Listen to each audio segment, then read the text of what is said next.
What is up, everybody, and welcome back to this episode of Touchdown and Ties, the father-daughter sports podcast discussing football and everything else in between. I'm your co-host, Brianna, the daughter of this duo. What up, though, everybody? And I'm Keith, her dad, the other co-host. In today's episode, we're going to be wrapping up Week 7 of the NFL. But before we do, of course, if you haven't already, please go ahead and follow us wherever you listen to podcasts. That way you can get updated whenever we upload an episode. And of course, it also helps us out as well. All right, let's go ahead and get into it. All right, let's do it.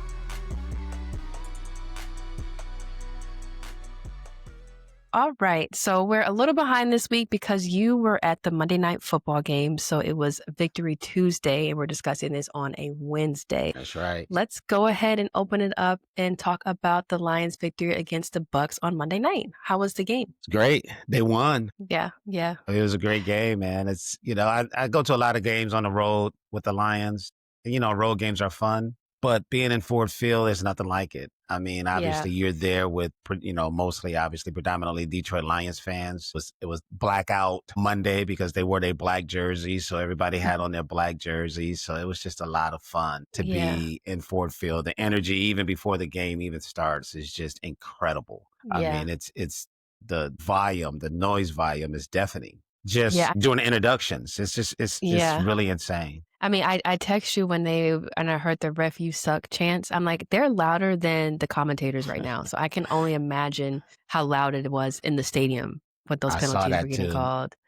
Right. Yeah. Somebody mentioned that on social media too, that, just listen to the "ref you suck" chant going on at Ford Field right now. It was incredible. Yeah. Obviously I was there. I heard it, but I didn't see the broadcast until later on. And I was like, wow.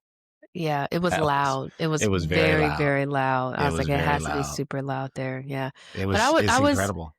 Yeah, I was pleasantly surprised with how the defense played. Going into this game, I was pretty nervous about, how they were going to fare with the whole entire secondary being out, but they did good. They did more than good. I mean, they great. They did more than good. Yeah. I mean, I think everybody was a little uneasy because, all this talk about, Baker Mayfield being the early season favorite to win MVP. Mike Evans was coming back.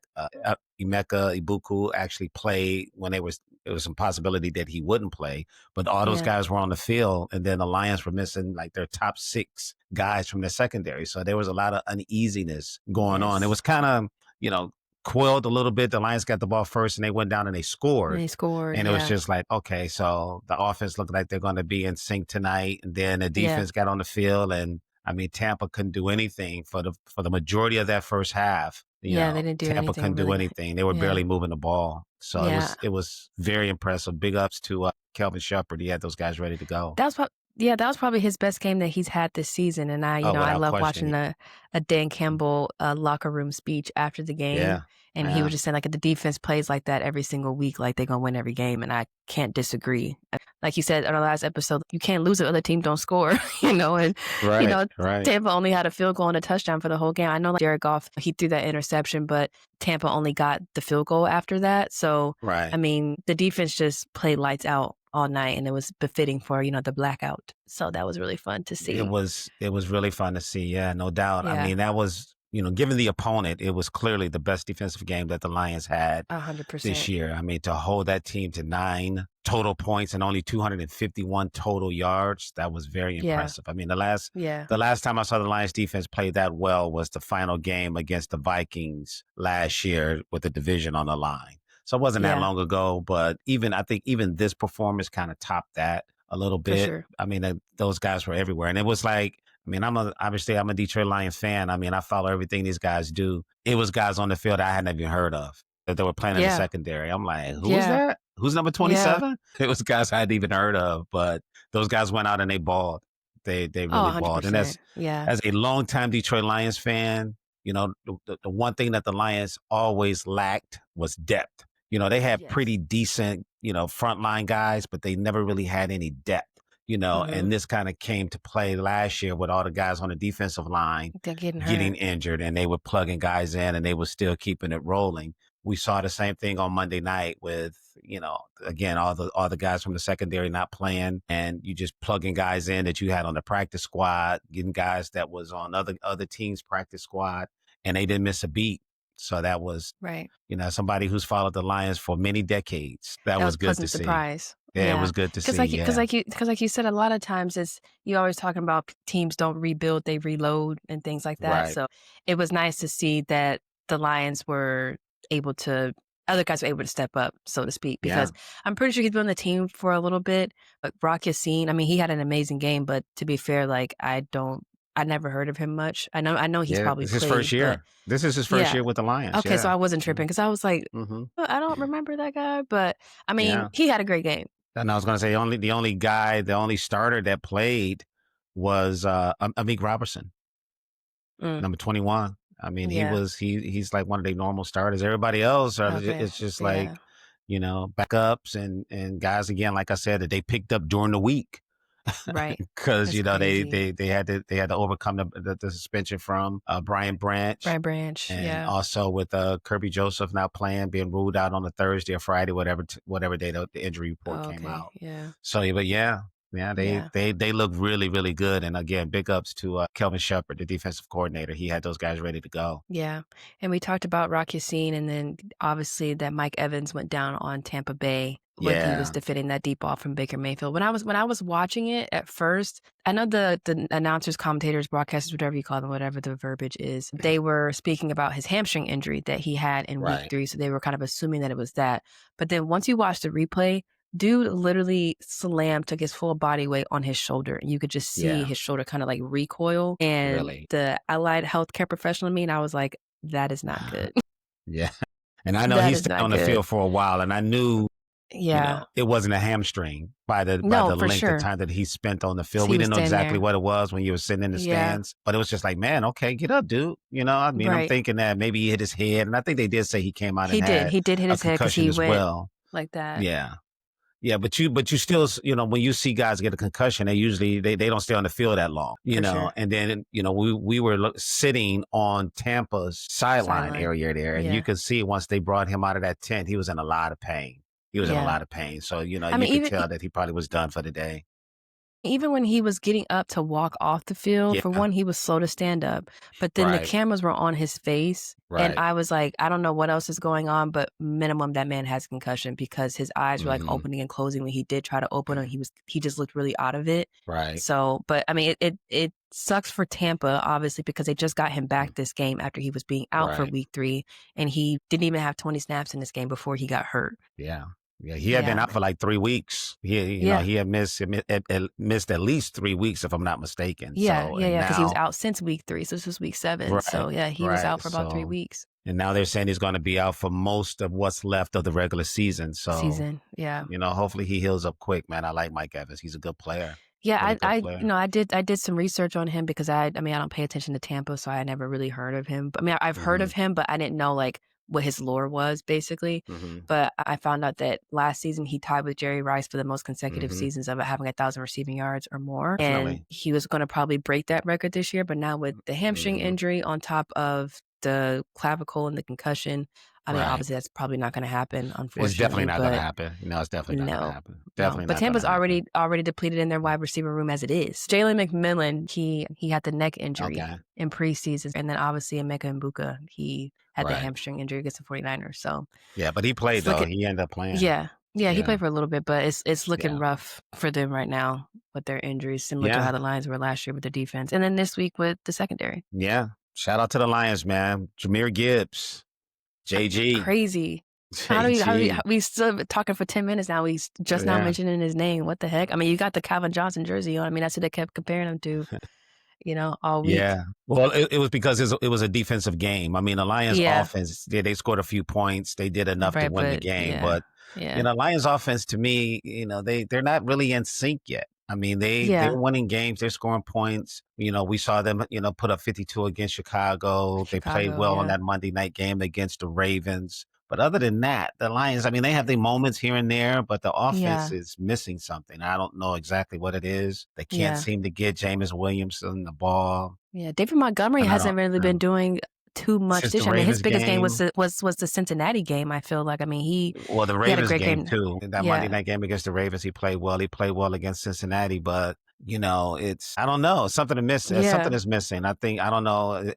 If it's Ben Johnson not being there or Frank Ragnow retiring from the offensive line and Kevin Ziegler playing with a different team this year, but something is just not clicking with the offense right now. They're not as good. I mean, and I'm saying that, and they have a top 10 offense right now. Right. Yeah. But they're just not, as crisp, if you will, as they were the last few years. So something is missing there a little bit. Yeah. I mean, the obvious missing piece, like you said, has been Johnson, and he's doing well right now with the Bears. 4 in a row for the Bears. I think that's the first time that they've won 4 games in a row during the regular season since 2018. So watch out for the Bears. And I think they have the Ravens maybe this week. And I don't know if Something Lamar Jackson is playing. Yeah, so I mean, if Lamar Jackson is not playing in that game, they could easily win that game too. They will win. Yeah. So I saw this ESPN graphic. I don't remember the exact numbers or something, but it was basically like the Ravens with Lamar Jackson averaged 40-something points, and then without him it's 6. Wow. So that is crazy. Yeah, it was something crazy like that. So I would say statistically, if they don't have Lamar Jackson, they should be all right. But if he is back, it's going to be a tougher game for sure. Yeah. I mean, we saw them struggle even when he was playing, but obviously, they're a much better team with him on the field than without. So we'll see. I don't know. Sure. I guess the injury report will come out in a few days and we'll know if he's going to play or not. I know maybe yesterday or Monday, whatever day it was, they said that he didn't practice. So.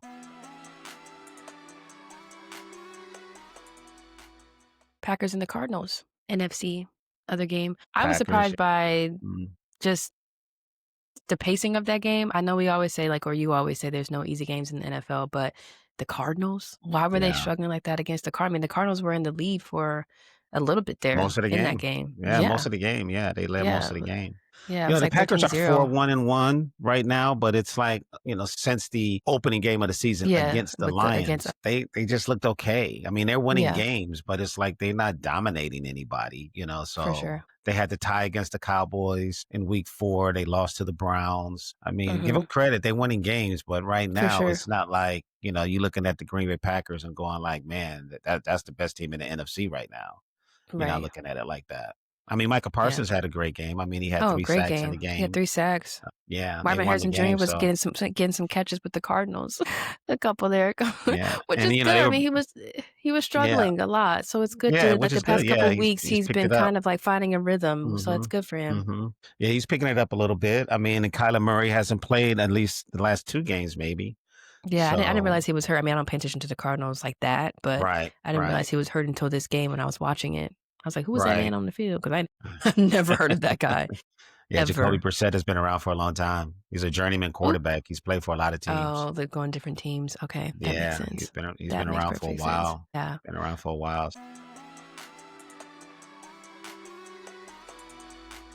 Game of the week that shocked everybody, and that was the Giants versus the Broncos. I mean, that was the reason. Yeah. There was a reason why I didn't turn the game on, and I'm looking at my CBS app to see okay, what's the next game for the 1 o'clock spots or whatever. Right. And I'm looking at it, and I'm like, does that say 26-23? I was like, what? I was like, when did that happen? I mean, they were up 26-8 in the fourth quarter. And I was shocked. I was like, what is happening? One of the most improbable wins that you'll ever see in any level. I mean, high school, college, pros. I mean, to start the fourth quarter, they were down 19-0. Nothing. And then with around 6 minutes to go in the game, they were still down 26-8. Yeah. With 6 minutes to go, you're down 26-8, and you come back and you win the game. Yes. But it's another lesson is as to why you don't turn off games. Turn off you games. Never know. You literally never know when that moment is going to happen. And I was watching the Packer game, and they kept flashing the score with the Giants and the Broncos, and I was surprised that the Giants were dominating the game. They were up, the whole game. Like I said, going into the fourth quarter, 19-0, and then all of a sudden you look up and they show the score. And I'm like, wait, the Broncos leading? Yeah. And then one point they were leading, and I was just like, what is happening? It was 30-26, and I was like, now they're leading the game. So I was like, okay, I think the Packers got this. Yeah. Even if they don't, I don't really care. The other game is Right. way more intriguing than this game is right now. I mean, because the Broncos kicker, he missed 2 extra points, right? He missed 2 extra points, which again, we kind of talked about this way back when with the Bills versus the Ravens. It's like they could have maybe tied the game and came back versus just, the Broncos coming down and kicking the game-winning field goal. At least the game would have been tied. But dude missed 2 extra points. And then Jackson Dart threw that interception, which was at the worst time he could have thrown the interception. And that was probably like another turning point of the game because he gave them points. They capitalized off it. I mean, from that point on, you said when they were down and it was like, 26-8, I believe. Every possession after that the Broncos had, they scored on it in some way, shape, or form, whether it was a touchdown or a field goal. It kind of reminds me of what was it, the Super Bowl in, I want to say 2017 because it was my freshman year in college with the Falcons and the Patriots, and then the Falcons were up big, and then the Patriots came back and won the game. That was kind of like the most recent thing that I could think about of a comeback like that. Yeah, you just don't see that often. I mean, in the fourth quarter, the two teams combined to score 46 points in the fourth quarter. So it was crazy. And even when the Broncos went up, I believe you said like 30-26, Giants came back down and they scored. They scored. They made it. They made it 32-30, and then the Giants kicker missed the extra point. And so now you're kind of looking at this going like, man, the way the Broncos haven't been moving the ball. It wasn't a lot of time left on the clock. No, and it was I didn't very understand minimal. the Giants' defense in that situation. I mean, because I think he only completed like 2 long passes in that final 30 seconds of the game or whatever it was, and got them in field goal range. And their kicker came in and kicked the field goal to win the game. It was crazy. I mean, going into that locker room had to be very, very loud and painful for the Giants because there's no way you lose that game. Just no way you lose that game. But they did. They did. They found a way to look at that. They found a way to lose the game. Yeah, because I was ready to think like, okay, the Giants may, they may be on to something here. That's what I was thinking. I was like, yes, against some really some credible teams in the league too. Yeah, so I was like ready to start giving the Giants a shout out, a little big up. Watch out for the Giants in the NFC because I know the Lions played them a little bit later. Yeah, we played them in the season, and I'm like, and it's you still can. I mean, you see now that. The Giants are not going to be an easy game. I mean, again, I always say there are no easy games, but that's not going to be an easy game, not just for the Lions, but for any team to play them. The Giants are legit. They're going to be a hard game for anybody to play. For sure. The other game going on during that time was America's Game of the Week. Commanders and the Cowboys. You said in previous episodes that if the Cowboys beat a decent team, you would give them credit. Are you going to give them credit this week for beating the Commanders? I ain't gonna mess with the Commanders. Yeah, I give them the Cowboys offense. They have the number 1 rated offense in the NFL. Yes. And for most of the season, their defense was like, either 30th or 31st, 32nd. They had one of the worst defenses in the NFL. I think now they're up to like number 20, 21, 22, somewhere around in there. So the defense is improving. So I give the Cowboys credit, man. I mean, Dak is balling.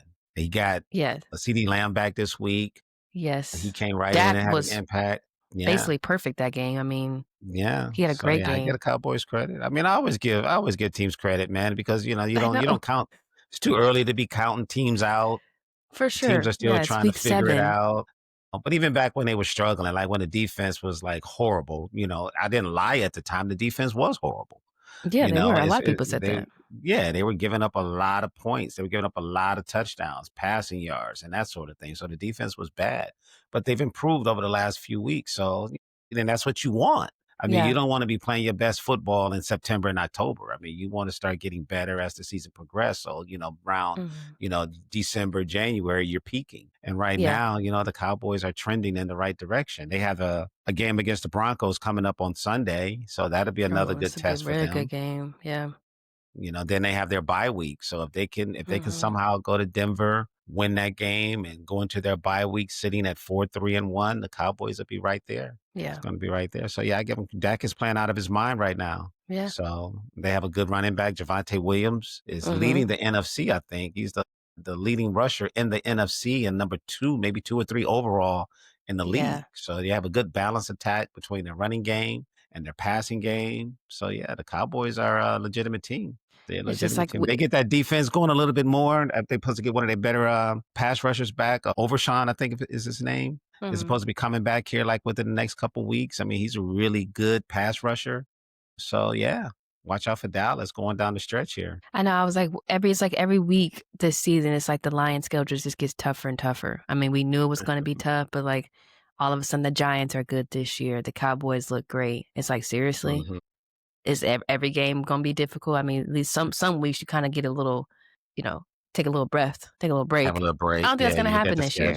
I think right up to this point, the Lions have played, 7 games? The only game that you can really say that when you looked at it at the time that the Lions got a little break was maybe the Cleveland game. Yeah. That was it. Maybe the Cleveland game.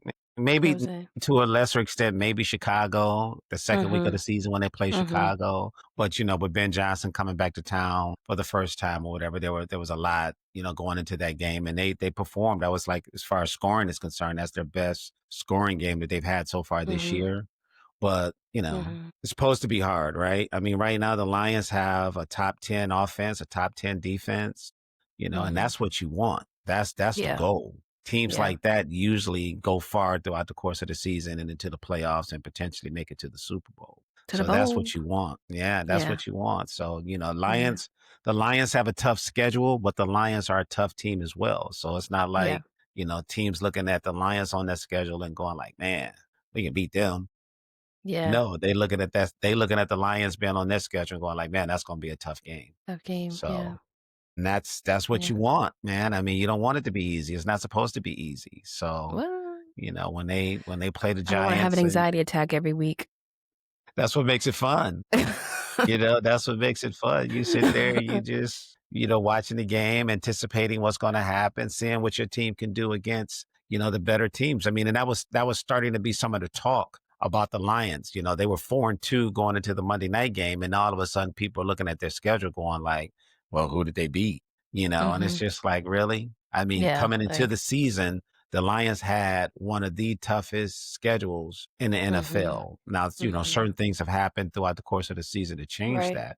But the only game that you looked at and said like, okay, it's not going to be as tough as we thought it was going to be was the Cincinnati game because of the Joe Burrow injury. People looking at the Ravens, the Ravens are 1-5 now and going like the Ravens are not a good team. But when the Lions played them in week 3, everybody picked the Ravens to win the game. Right. They did. Everybody picked the Ravens to win the game. Every single person. Yeah. Yeah. So now all of a sudden you can't say, well, the Ravens aren't a good team. Well, you thought they were a good team in week 3 when you picked them to beat the Lions. Right. So Hindsight is 2020, but exactly. in the moment, it's like. In the moment. Right. Yes. The Ravens were a good team and the Lions beat them. But at any rate, essentially what we had, the same record at that point because at the time, lost both teams to the were Bills. 1-1. They were 1-1. Exactly. So it was evenly matched up at that time. And even after the Ravens lost to the Lions, nobody was saying, oh, the Ravens suck yet. Exactly. It wasn't until a couple of weeks, and like, oh, okay, this is what we're seeing from the Ravens now. So yeah, you can't have hindsight like that and go, oh, well, they haven't played anybody. Well, the only game that I give you where you can say it wasn't as tough as we thought it was going to be is the Cincinnati game because of Joe Burrow's injury. Joe Burrow. But other than that, but it doesn't matter now because, they just beat Tampa. Prior to that, the two teams that people looked at as being challenges on the Lions schedule was Green Bay and Kansas City. And the Lions lost both of those games, and so people were just like, well, they hadn't beat anybody. Well, they just going into Monday, Tampa had the best record in the NFC at 5-1 and the Lions beat them. So they won't be talking about that anymore. At least not for a while. It was silly to begin with, but it was silly to begin with, but they won't be talking about the Lions haven't beaten anybody yet. So that conversation is we over. have we have the Commanders after the bye. We have the bye week, and then we have the Vikings, and then the Commanders, and then Jaden Daniels did exit the game at one point this week too, but they did come back and say that it's probably not going to be something that's long term, but he still seems to be babying that hamstring injury that he had. And also, I didn't realize that Debo and then Terry McLaurin were out. So, but they should Yeah. be back. I read last night that it's looking like they should start making a return this week. So, they were depleted a little bit. I mean, everybody is depleted on this point. I feel like this is kind of the same conversation that we're having and how people try to discredit when it's like, oh, the Lions beat the Bucs because their receivers are hurt, or the Cowboys did XYZ because Debo and this person was out and Jaden Daniels went out. The Lions don't have the secondary. I mean, it's the same story. Like at this point, it seems like for every team, you're beating this team because Lamar Jackson is hurt. Yeah, I don't know. It's just every team have weird. injuries. There are no completely healthy teams in the NFL once the season gets started. Yeah. So it's after irrelevant. week 1, something happens. Yeah. I mean, going into training camp, guys get hurt. So so you can't really use that as a crutch. Play with the guys that you have on your team. That's all you could do. You can't use injuries as an excuse. I mean, you hear it all the time, but it truly is true that, it's just next man up mentality. It has to be. Guys got to be ready to go because, one thing is for certain in the NFL, guys will get hurt. So, I mean, look at, that thing with Mike Evans. I mean, he didn't get hit. He hit the ground. He hit the ground. The turf hit him. Broke his clavicle, his collarbone, or whatever it was. So it's going to happen. It's a brutal sport, man. So you can't say this team didn't have these guys or that team didn't have, their guys or whatever. Everybody have injuries. Yeah. Everybody have injuries. So the Lions play without their whole secondary. Still won a game. Right? Yeah. You know what I mean? They still won the game. So, you can't say that Tampa's receivers were injured. Tampa's receivers played. Right. They did. They played until Mike Evans got hurt, right there in the first half or whatever. But he played in the game. Yeah. Terry McLaurin for the Commanders, he didn't play. Debo didn't play. But I'm sure, the Cowboys got injuries on their team too, So it just happens, man. Injuries are not an excuse. It's just not an excuse.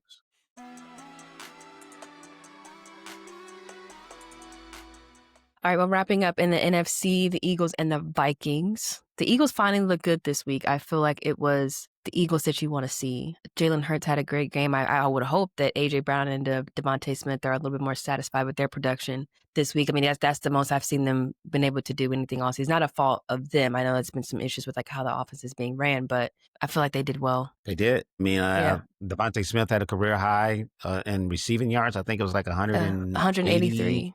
Yeah, so that was a career high for him. Yeah. A.J. Brown had over 100 yards receiving and 2 touchdowns. 2 touchdowns, I think in that game, Jalen Hurts may have had a perfect quarterback rating at 158.3. I think it was. I think it was like his best performance all year. Yeah, so that's over 300 yards passing. I mean, 300 yards passing, Yeah. Having said all of that, what they won the game, 28? What was the score? 28-22. Something like that. Yeah, so it's still a close game. Yeah, still a close game, and they still need some help on their defense, which is why BG is back. Brandon Graham came out of retirement. I was surprised by that. I've been seeing him on TV. I was not expecting that. Yeah, I've been seeing him on the NFL Network show in the mornings doing his thing, and to hear that he was coming out of retirement, I was surprised by that. So I'm like, is it that bad? Well, then like, I guess maybe I didn't think about it because I guess it is. I mean, because Zadarius Smith retired unexpectedly. He retired unexpectedly a couple weeks ago. So you have one guy retired, then another guy unretire. Right. To come back and help the Eagles. So I guess it is, man. I mean, I guess it is. I mean, yeah, but they lost some guys in free agency. They have their injuries on the defense as well. I mean, I wrote down the stats somewhere when I was looking up stuff like with Zadarius Smith. But I think of the guys that they had available, like in the edge position, had like 8 quarterback pressures and like 1 sack between like 4 guys. I don't know if those numbers are exactly right, but I'm like, you have other dudes in the NFL who probably have had that on their own this season with just one person. Oh yeah. So they need a tremendous amount of help on their defense sure. They do. Yeah. I mean, it's this Eagles defense is not Super Bowl caliber like it was. Not like it was last year. Yeah, so they definitely going to have to get some guys to for sure step up their game more or go out and we still have the trade deadline coming up here pretty soon. And maybe make a trade to help out their defensive front. But right now, the way this Eagles defense is playing, I mean, they're not going to, I mean, I don't want to sit here and I ain't got a crystal ball or whatever, but it's just not the same as it was last year. No. Last year's defense was really, really good. And like you said, they lost a lot of guys during free agency or whatever. So they're hoping to get back to the Super Bowl this year. They're going to have to make a move to help their defense out a little bit. Yeah. At least I think so. No, I agree. I completely agree. And then it feels like Carson Wentz is still playing for the Vikings too. It doesn't look like JJ's going to be back yet. But I mean, I know you made the point a few episodes back. It's like they have been winning with Carson Wentz, but they're like in a pattern right now. It's like win, loss, win, loss, win, loss, win, loss with their season. JJ, they're 1-1. Carson Wentz, they're 2-3. Do you think that they'll have JJ, start again once he's back and healthy? Since it seems like with Carson Wentz, it's just like a very teeter-totter kind of situation going on right now. I think they have to. Yeah. They drafted JJ number 10 overall. They still need to see what he can do. It's not like Carson Wentz is lighting it up. I mean, they won a couple games with him, obviously, but like you said, but if they were like maybe 4-1, 5-0 or something like that with Carson Wentz as the starting quarterback, then I would say JJ McCarthy probably wouldn't play again. But, because is JJ coming back this week? I'm not sure. No. They said that he's still not fully ready yet, so it's looking like Carson Wentz is going to be starting again this week. Okay, so that means then their next game will be against Detroit. Against Detroit, so it'll be interesting to see if he's under center for that game. If the Vikings win their next game, I don't know who they play, but if they win this game coming up here this Sunday, I mean, it's possible that they'll leave Carson Wentz in the game. I mean, that would mean their record would be 3-3 with him playing, and what do you say, 1-1 with JJ? 1 with JJ. So I mean, it's possible. Basic math, though, that's the same ratio. So it looks like your odds are still in your favor regardless of who you go with. Right. But you're trying to win. Argue that. Yeah. And you don't want to let the other teams in your division get too far ahead of you, because if I'm not mistaken, at least coming into this past week, everybody in the NFC North had a winning record. But if the Vikings lost to the Eagles, maybe that's not the case anymore. But, you got the Packers that are 4-1, the Lions that are 5-2, the Bears, could likely be 5-2 if they beat the Ravens this weekend. So you don't want to let those guys get too far ahead of you. So with that being the case, if the Vikings win this game, I think they play Thursday night, if I'm not mistaken. They play the Chargers, if I'm not mistaken. I think that's a Thursday night game. They do. The Vikings and Chargers. They do play that, tomorrow. So, and this is so this is going to be a desperation game for both teams, because the Chargers started out 3-0, and now they're down to 4-3. I think they lost 3 of their last 4 games. So it's going to be a big game for both teams. But if the Vikings are able to win that game, now you got 10 days before you play your next game against Detroit. It'd be interesting to see what the coach decide to do. I mean, if you leave Carson in the game, or if you bring JJ back, because at some point you got to put JJ back in the game. I mean, again, you drafted him with the 10th overall pick. He missed all the last season because of injury, and so now this year he's missed games because of injury. So he's only played 2 games for you. So at some point you gotta see what you have with him. You just have to. Yeah.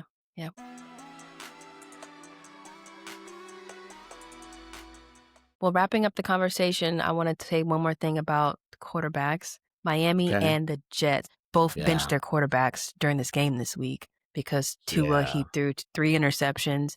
I didn't watch the Jets game, but I know that Justin Fields has unfortunately been struggling just kind of with his tenure in the NFL, period. They benched him against the game, and then they put in their backup quarterback. Tyrod Taylor. And he threw 2-3 interceptions in a game. It wasn't much better. It wasn't much better. So I was like, man, if talk about a trade deadline, they had to go out there and get a quarterback. I don't know who, but. And that's our guy, Aaron Glenn's team. And, it's unfortunate in this league, but, if you don't have a good quarterback, you're not going to win. Right. And right now the Jets are definitely struggling, and it's not really looking good for Justin Fields, because the owner has come out. Oh, yeah, you see what he came out and said? He was like, any team with that kind of quarterback, you're going to see the same result. Yeah. That's a crazy thing to say about a person that's still on the team. Like, geez, dude, come on now. Yes, it is. Which, if you're Justin Fields and you're seeing this or reading this or hearing this of what the owner said about you, man, you can't feel good about your status on the team when the owner comes out and blasts you like that. That's crazy. So that's not a good situation. And I keep saying it. I've been saying it now for the last 3 or 4 weeks, man. Aaron Glenn has to be careful. I mean, it's just his first year with the organization, but I've seen coaches get fired after one season. I mean, if it's really bad enough, I've seen coaches get fired, and they don't get an opportunity to correct it. They're not patient enough to say, okay, let's give him another year. He didn't have a quarterback, or let's give him another year because, half the team was injured. you know, people get restless. You know, they want instant results. You know, the Jets are like, what, 0-6, 0-7, whatever their record is. Yeah. So. Well, to be fair, the Lions started 0-10 Dan Campbell's first year when he won his final, couple of games. So they did. I mean, you got Miami keeping Mike McDaniel. So I mean, it's right. I know it's all subjective. You know, no organization is the same, but you know, I hope that the organization with the Jets can see that there are other problems that they need to address, and it might not just be the coach. Like, they don't have a quarterback. You know, so hopefully so. I mean, the same thing with Mike McDaniel in Miami with Tua. You know, Tua seemed like he's regressed, and that's the problem with Mike McDaniel because he was brought in to take Tua to the next level. And for the first couple of years, he did. You know, the Dolphins played well. They made the playoffs a couple of times, if I'm not mistaken. But this year, it's been a total regression with Tua. And they only one game better than the Jets. They both were basically the same. I think Miami's only victory this year was against the Jets. So I think that's the game that Tyreek Hill got hurt when they played the Jets. I mean, that may have been a game he got hurt. But their only victory this year is against the Jets. So, you know, unless there's a huge turnaround with their season, you know, like they have like a Dan Campbell type turnaround, how you talked about he went 0-10, you know, his first year or whatever. Then they won 3 of their last 6 games or 7 games, whatever it was. Yeah. But, you know, because Mike McDaniel has already been there for a few years. For some time, yeah. Yeah, if he finished the season with only 3 wins or 4 wins, then it's likely he's going to get fired. But, you know, we'll see. I mean, I don't want to see these guys lose their jobs. You know, I hope they turn their seasons around or whatever, but it's not looking good for the Jets or the Dolphins right now. Yeah, so we'll see. Yeah. Well, great week. For week 7, we are still not even halfway there yet, though. We still got, 10 more weeks to go? 10 more weeks. Of the football season. That's crazy. 10 more weeks. Still got it's going by fast, though. It's gone by quick, but we still got a long way to go when you really look at it. Got a long way to go. Yeah, we're not to November yet. Yeah, exactly. Got a lot of great football ahead. Yes. All right. Well, let's go ahead and wrap it up here. All right. Thank you guys so much for tuning in with us this week. And of course, if you haven't already, please go ahead and follow us wherever you listen to podcasts. That way you can get updated whenever we upload an episode. And of course, it also helps us out as well. All right. Thank you guys so much for tuning in, and we'll see you in the next one. All right. Thanks, guys, for watching.